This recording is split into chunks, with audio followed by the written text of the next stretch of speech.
Good morning जैसे कि बच्चों। लास्ट वीडियो में हम लोग ने सिविक्स में पढ़ा था पार्लियामेंट के बारे में। आज हम लोग पढ़ेंगे, उसी में आगे चलेंगे। Lok Sabha, house of the people, यानी लोअर हाउस को कहते हैं निम्न सदन, और राज्यसभा को उच्च सदन कहते हैं। The member of the Lok Sabha are normally elected for a term of 5 years। जो लोकसभा के सदस्य होते हैं वो 5 वर्षों के लिए चुने जाते हैं। When the party in power loses its majority, the president may dissolve the Lok Sabha before the expiry of its terms। क्या करें? When, जब party in the power loses its majority, कोई पार्टी अपनी मेजॉरिटी खो देती है, ख़त्म होने लगती है, द प्रेसिडेंट, राष्ट्रपति होते हैं, में डिज़ोल्व द लोकसभा, लोकसभा को भंग कर देते हैं before the expiry of it terms, यानी समय सीमा पूर्ण होने से पहले भी लोकसभा भंग की जा सकती है। इन केस ऑफ इमरजेंसी, ये आपात के समय में होता है। The terms of Lok Sabha can be increased by 6 months, और इस तरह से 6 महीने तक ये बढ़ सकता है, सिर्फ 6 महीने तक के लिए। 6 महीने के अंदर चुनाव होना ही होना है, इलेक्शन होगा, फिर लोकसभा में लोग चुने जाएंगे सदस्य। ठीक है, आगे देखते हैं। Speaker, after the general election are over, जब जनरल इलेक्शन ओवर हो जाता है तो Lok Sabha elected its chairman, Lok Sabha में चेयरमैन इलेक्टेड होते हैं, अध्यक्ष और उपाध्यक्ष यानी vice chairman, popularly known as speaker, जिनको speaker and the deputy speaker के नाम से जाना जाता है रिस्पेक्टिवली, इसी नाम से जाना जाता है। Both are elected by the house from amongst its member, उसी हाउस के मेंबर्स को ही उससे ही चुना जाता है। They conduct the business of the house, supervise the proceeding and maintain order in the house. ये क्या करते हैं? सदन की मर्यादाओं को बचाते हैं, सदन में जो चल रहा है उसको देखते हैं, सबकी बातों को समझते हैं, और बहुत ही इंपॉर्टेंट रोल होता है इनका, कह सकते हैं। He can adjourn the meeting of the Lok Sabha, meeting को एडजॉर्न करते हैं। रिजोल्यूशंस और bill can not be moved without his permission, कोई भी बिल्स, कोई भी अध्यादेश इनके बिना परमिशन के आगे नहीं बढ़ सकता है। ही डिसाइड्स, निश्चित करते हैं, weather a particular bill is money bill और नॉट, ये डिसाइड करते हैं कोई बिल मनी बिल है या नहीं। He can also suspend a member from the house for the his misconduct, किसी भी तरह की बदसलूकी यानी नॉनसेंस टाइप की चीज़ों के लिए ये मेंबर्स को सस्पेंड कर सकते हैं, वहाँ से निकाल सकते हैं। The deputy speaker works as the speaker in the absence of speaker, यानी डिप्टी स्पीकर कब वर्क करते हैं? जब स्पीकर्स छुट्टी पे होते हैं या स्पीकर बीच में ही ख़त्म हो जाते हैं, डेड हो जाती है उनकी, है ना, डेथ हो जाती है, तो vice speaker, deputy speaker work करते हैं। इस समय प्रेजेंट टाइम में कौन है लोकसभा अध्यक्ष? ओम बिरला। चलिए हम लोग बात करते हैं राज्यसभा की। The Rajya Sabha council of states, upper house है, उच्च सदन बोला जाता है। The Rajya Sabha consist of 245 members, इसमें 245 मेंबर्स होते हैं। Of these 233 represent states and union territories, जिसमें कि 233 जो होते हैं वो राज्य और केंद्र शासित राज्यों से संबंधित होते हैं। And 12 members are nominated by the president, और 12 सदस्यों का चुनाव जो है प्रेसिडेंट करते हैं, जो साहित्य, खेल, मनोरंजन, इन सब जगहों से आते हैं। Election to Rajya Sabha are indirect, members are elected by the elected members of legislative assembly of the concerned states, यानी जो राज्यसभा का इलेक्शन होता है इनडायरेक्टली होता तो राज्य स्तरीय से चुनाव के द्वारा होता है, लेकिन इनडायरेक्टली इलेक्शंस होते हैं, डायरेक्ट ये नहीं खड़े होते हैं। The Rajya Sabha not subject to dissolution, 1/3 of its members retire every 2 years, ये डिसॉल्व नहीं होती है, डिसोल्यूशंस नहीं होता है, हर 2 वर्ष में इसके 1/3 मेंबर्स जो रिटायर होते रहते हैं। The allotted quota of representatives of each state in elected by the members of legislative assembly of state, जो अलॉट किए जाते हैं क्वाटा से होते हैं, वो जो रिप्रेजेंटेटिव्स होते हैं, प्रतिनिधि जो होते हैं, वो दूसरे राज्य से, असेंबलीज से, है ना, विधानसभाओं से खड़े होते हैं और लड़ते हैं चुनाव। In accordance with the system of proportional representation bye means of a single transferable vote. एक एक वोट से ये लोग जीतते और हारते हैं, और इसी से इनका चुनाव सिलेक्शन होता है। Sorry, the nominated members are person with special knowledge और practical experience in literature, science and social service. The Rajya Sabha is presided over by the vice president of India. क्या कह रहे हैं बच्चों? द नॉमिनेटेड मेंबर्स जो होते हैं, जो नॉमिनेट किए जाते हैं मेंबर्स, वो स्पेशल नॉलेज होनी चाहिए उनके पास, या प्रैक्टिकल एक्सपीरियंस होना चाहिए, लिटरेचर, साइंस, आर्ट, जैसे लास्ट में रेखा जो एक्ट्रेस थी उनको, और सचिन तेंदुलकर जी को, जया बच्चन जी को, ये सब राज्यसभा के सदस्य रह चुके हैं। राज्यसभा के जो अध्यक्ष होते हैं वो कौन होते हैं? हमारे वाइस प्रेसिडेंट। तो वाइस प्रेसिडेंट कौन है इस समय? एम वेंकैया नायडू जी इस समय हमारे राज्यसभा के अध्यक्ष होते हैं। ठीक है, आगे देखते हैं हम लोग। The president, it's very most important. Article 52 of the constitution of India says that the president is the head of the union executive. Article 50 अनुच्छेद 52 में कहा गया है, संविधान के अनुच्छेद 52 में कहा गया है, भारत का एक राष्ट्रपति होगा जो हेड होगा यूनियन एग्जीक्यूटिव्स का। The following qualifications are required to be eligible for beginning the President of India। कुछ महत्वपूर्ण जो उनके शिक्षाएं हैं, उनके क्वालिफिकेशंस हैं। He must be a citizen of India, that's first of all. He must have completed the age of 35 years, 35 as complete होना चाहिए। He must be qualified for election as member of parliament, parliament का election भी इनको complete करना पड़ेगा।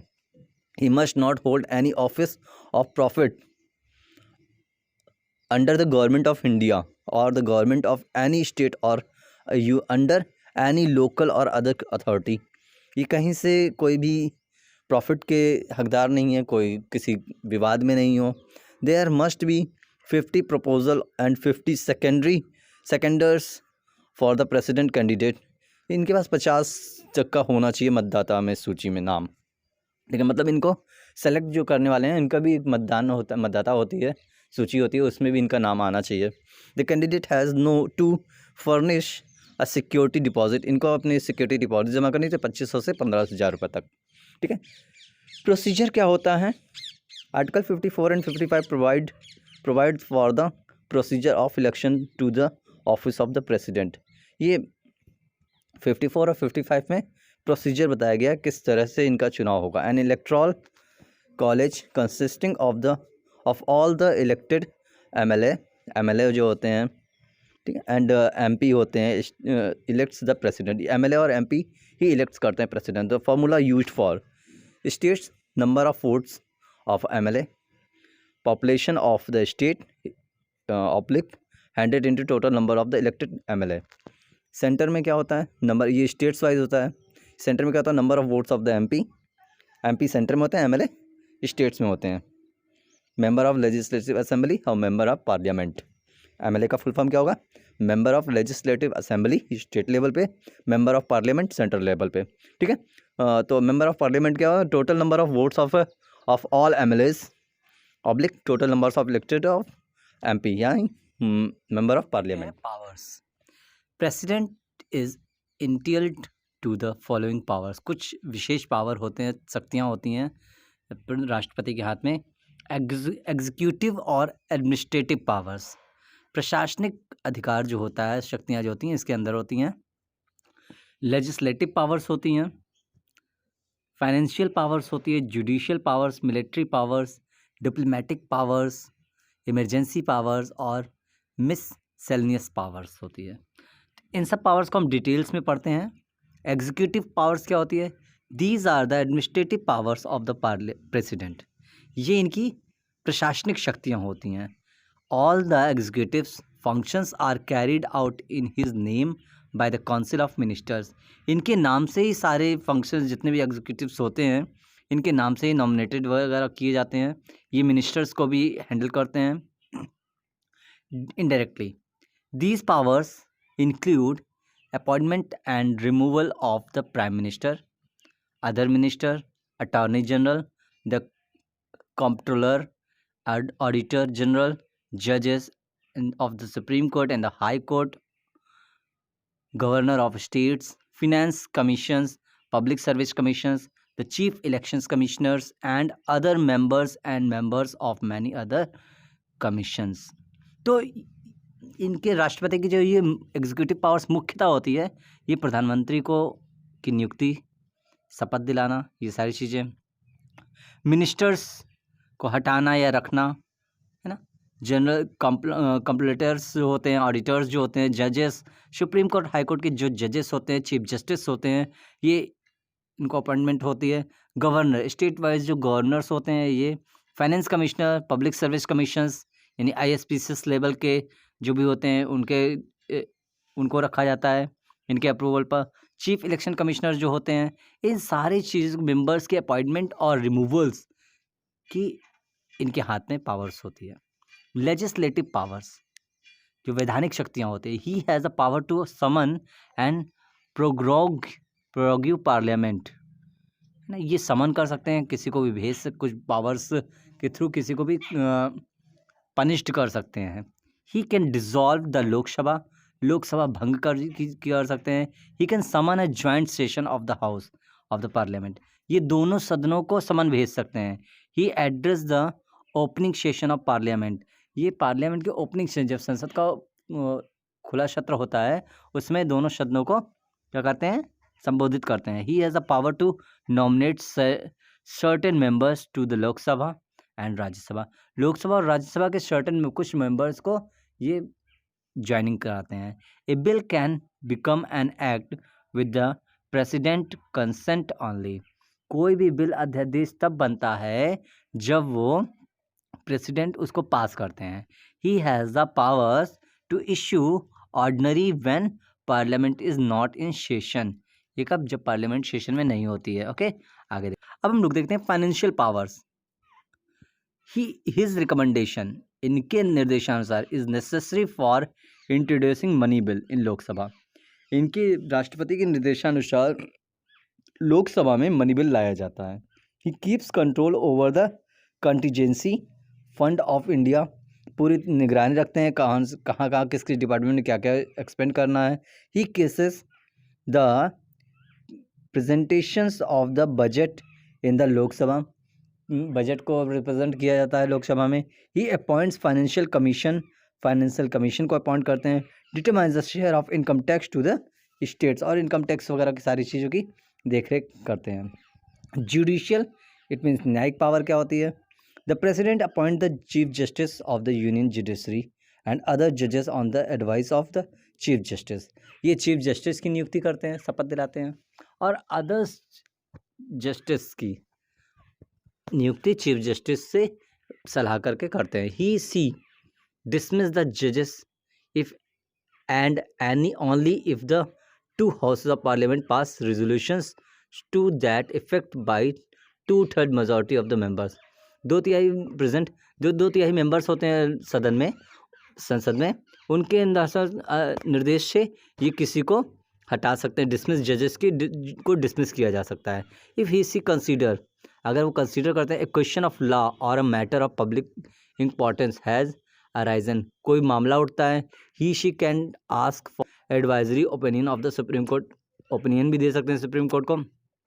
दे मे और may not accept opinion, इनके ऊपर निर्भर करता है ये एक्सेप्ट करें या ना करें। They have the right to grant pardon, to suspend, remit और commute the death sentence of any person, सबसे बड़ी जो शक्ति होती है, ये किसी व्यक्ति को अगर मौत की सज़ा हो गई है और उसको ये सज़ा में बदल सकते हैं या उनको माफ़ कर सकते हैं। इसी एंजॉय द जुडिशियल इम्यूनिटी, ठीक है, पूरी तरह से उनकी सत्ता हाथ में होती है। Military power, the president is the supreme commander of the defence force of India, ये सबसे बड़े सुप्रीम कमांडर होते हैं डिफेंस के। The president can declare war और कंक्लूड पीस, ये युद्ध और शांति को डिक्लेयर कर सकते हैं। Subject to the approval of the parliament only under the decision of the council of the armed force, chief staff, military secretary and presidents, officers, deputy military secretary, ये सारे लोग इसमें सम्मिलित होते हैं और ये राष्ट्रपति के निर्देशानुसार चलते हैं। All important treaties and contracts are made in the name of president. और जितने भी समझौते होते हैं जैसे भारत पाकिस्तान या अन्य देशों के साथ जो समझौते हैं, डील होती है, मिलिट्री जो ट्रेनिंग होती है, ये सब सेकेंडरी नेम पे इनको रखा जाता है। ही ऑल्सो अपॉइंट द जजेस of supreme court and high court, पहले ही बताया जा चुका है। The chairperson and members of UPSC, UPSC यानी जो यूपीएससी बोर्ड्स होते हैं उनके मेंबर्स को अपॉइंट करते हैं। And the head of the armed force, सबसे पहले बताया जाए जो आर्म फोर्स के हेड होते हैं। डिप्लोमेटिक पावर्स, इनके अंदर डिप्लोमेटिक पावर्स क्या क्या होती है? ऑल इंटरनेशनल ट्रीटीज़, जितने भी अंतर्राष्ट्रीय मुद्दे होते हैं, समझौते होते हैं, and agreement are negotiated and concluded on behalf of the president, president के बिहाफ से सारी चीज़ें साइन की जाती है। However in the practice such negotiation are carried out by the prime minister along with the cabinet, specially foreign minister. ये सही है कि प्रेसिडेंट सिर्फ नाम के होते हैं, इनके नाम पर सिर्फ रहता है, और मुख्यतः काम कौन करता है? प्राइम मिनिस्टर और foreign minister. Also such treaties are subject to the approval of the parliament, और कुछ मुद्दों पे पार्लियामेंट की भी अप्रूवल मान ली जाती है, उनकी ओपिनियन ली जाती है। The president represent India in the international forum and affairs where such a function is chiefly ceremonial, किसी भी फंक्शंस के दौरान, जो राष्ट्रीय फंक्शन होते हैं, फेस्टिवल्स होते हैं, उनके दौरान ये एड्रेसिंग करते हैं। The president may also send and receive diplomats send करते हैं, रिपोर्ट करते हैं, किसी देश में राजदूत भेजना है, वहाँ से सारी न्यूज़ लेना है, ये सारी चीज़ें प्रेसिडेंट करते हैं। The officers from the Indian foreign service, जो इंडियन फॉरेन सर्विस में ऑफिसर्स तैनात किया जाता है, the president is the first citizen of the country, उसमें प्रधान राष्ट्रपति भारत का पहला नागरिक होता है। इमरजेंसी पावर, इमरजेंसी आपातकाल, आप देखे होंगे इमरजेंसी, ठीक है, इस वजह से तो कोई इमरजेंसी लगी नहीं। और जम्मू कश्मीर में जो छोटे मोटे मुद्दे हुए थे, तो वहाँ पे जो इमरजेंसी लगाई गई थी वो राष्ट्रपति के थ्रू लगाई गई थी। He has a power to proclaim an emergency on the ground of threat to the security of India, यानी भारत की सुरक्षा के लिए ये क्या कर सकते हैं? इमरजेंसी, आपात की घोषणा कर सकते हैं। आपात का समय ऐसा होता है सारे फंडामेंटल राइट्स ब्रेक कर दिए जाते हैं। आपातकाल के दौरान जितने भी हमें फंडामेंटल राइट्स मिले होते हैं वो ब्रेक कर दिए जाते हैं। और आप फंडामेंटल ड्यूटीज़ में पढ़े होंगे कि देश आपका आह्वान कभी भी कर सकता है, तो उसके लिए आपको तैयार होना पड़ेगा। ये सारी चीज़ें कौन डिक्लेयर करता है? President. He can dismiss a government in A state under article 356 and 65। 56 और 65 आर्टिकल्स के अंदर ये गवर्नमेंट को डिसमिस कर सकते हैं, जो स्टेट की गवर्नमेंट होती है उनको dismiss. He can declare that a situation has arisen whereby the financial stability of credit of the Indian is threatened, यानी आर्थिक की जो आर्थिक युद्ध होता है ना, उसमें भी ये बहुत बड़ा इनका रोल है। यानी बाहर की जो विदेशी धमकियां हैं, आसपास के जो भी प्रॉब्लम्स हो रही हैं जिसके लिए इनको इमरजेंसी लगाई गई, तो ये राष्ट्रपति हमारे इन सब चीज़ों के लिए बिल्कुल तैनात रहते हैं, इसको लगाने के लिए वो लगाते हैं, इमरजेंसी लगा सकते हैं। मिसलेनियस पावर्स के अंदर हम लोग देखेंगे अन्य जो शक्तियाँ होती हैं। He can refer any matter of the public importance to the supreme court, supreme court में जो अन्य मुद्दे हैं पब्लिक से रिलेटेड उसको देखते हैं। And frame rules for the working of public service commission, public service commission में जो नियम हैं उनको बनाते हैं। He makes appointments of official language commissions and many other commissions and special regulation for Jammu and Kashmir states. ये जम्मू एंड कश्मीर था, अब ऐसा कोई स्पेशल नहीं है जम्मू एंड कश्मीर के लिए, है ना। ये लास्ट ईयर जो हुआ 370 जो हटा, उसके बाद से अभी कोई स्पेशलिटी वहाँ के लिए नहीं है। फिर भी थोड़ा बहुत वहाँ से जो अनैतिक चीज़ें होती रहती है उसको बचाने के लिए किया जाता है। सो ये तो हमारे थे राष्ट्रपति के पूरे क्या अधिकार होते हैं, क्या उनकी शक्तियाँ होती हैं। सो नेक्स्ट वीडियो में हम लोग देखेंगे द वाइस प्रेसिडेंट, भारत का उपराष्ट्रपति। तो आपको ये तो पता होगा भारत के पहले प्रधानमंत्री राष्ट्रपति कौन थे? डॉक्टर राजेंद्र प्रसाद। ये और जो अनौपचारिक रूप से राष्ट्रपति बने थे भारत के पहले, वो कौन? डॉक्टर सच्चिदानंद सिन्हा। जो संवैधानिक रूप से मतलब 1950 के में जो हुए, टेम्प्रोरी बेस पे जो हुए थे डॉक्टर सच्चिदानंद सिन्हा हुए थे, और जो सेकेंडरी जो फाइनल हुए थे वो हुए थे डॉक्टर राजेंद्र प्रसाद। तो इनको इनका कार्यकाल 10 साल का था। उसके बाद डॉक्टर सर्वपल्ली राधाकृष्णन बने थे। इस तरह से चल रहा था। वाइस प्रेसिडेंट में हम लोग इस समय जो है कौन है हमारे, मिस्टर वेंकैया नायडू जी, यही राज्यसभा के अध्यक्ष भी हैं, है ना। और फर्स्ट सबसे पहले जो वाइस प्रेसिडेंट थे कौन थे हमारे, डॉक्टर सर्वपल्ली राधाकृष्णन, जिनके नेम से हम लोग क्या मनाते हैं, teachers day. So next video में हम लोग अच्छे से समझेंगे द वाइस प्रेसिडेंट। आप लोग को कोई भी इश्यूज है इस पॉइंट्स को लेकर के आप डिस्कस कर सकते हैं। Thank you.